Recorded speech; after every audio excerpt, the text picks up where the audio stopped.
Hello and welcome back to my channel. Hi, my name is Emily and I'm a first year medical student studying at the University of Birmingham. I'm vlogging every week of my medical school journey, whether that be studying, playing games, exploring Birmingham and even more, so stick around if you enjoy. So today's video is going to be a little bit different, as in it's going to be a sit down video and I'm going to talk to you about how I'm planning to revise over Easter. So I hope you enjoy and I'm going to split this down into 3 main steps. I'm going to put timestamps in the description below for each of these 3 steps, so please let me know if you have any questions and comment those below. So step 1 is writing my to-do list. So I want to see everything I have to do, and to do this I will write a very long and detailed list for each of my modules. Now, semester 2 of medical school, I have 5 main modules that I'll be assessed on, as well as a 6th, which is an in-course assessment and an exam that's slightly different, so not something I can really revise for.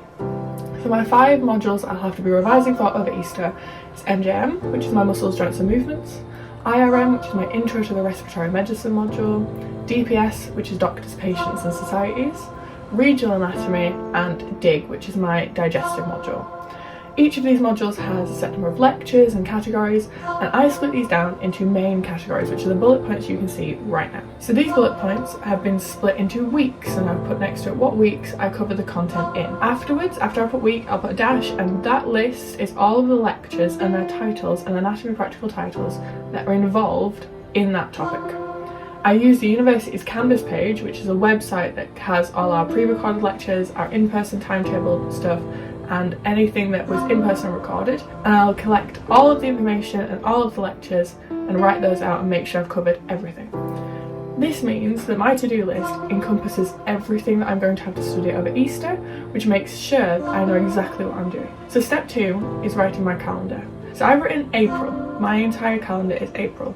This is because Easter is over the 3 weeks in the middle of April, so I don't need any other time and I only need this one calendar. First, I'll put in the days I definitely cannot work, so when I'm like seeing people or doing things, and definitely times I cannot study. I then fill in when I'm working, whether that be online or in person, and I fill in any sessions that we're doing as a group, because we've got some group work to be done over the Easter holidays. Once I've finished that, I work out how many days I have, which I think I've calculated to be 14, roughly, which is not working weekends and a couple weekdays. Those 14 days, I have 39 tasks to complete. 39 tasks divided by 14 means I have to do around 2 and a bit tasks every day. So I set it to 3.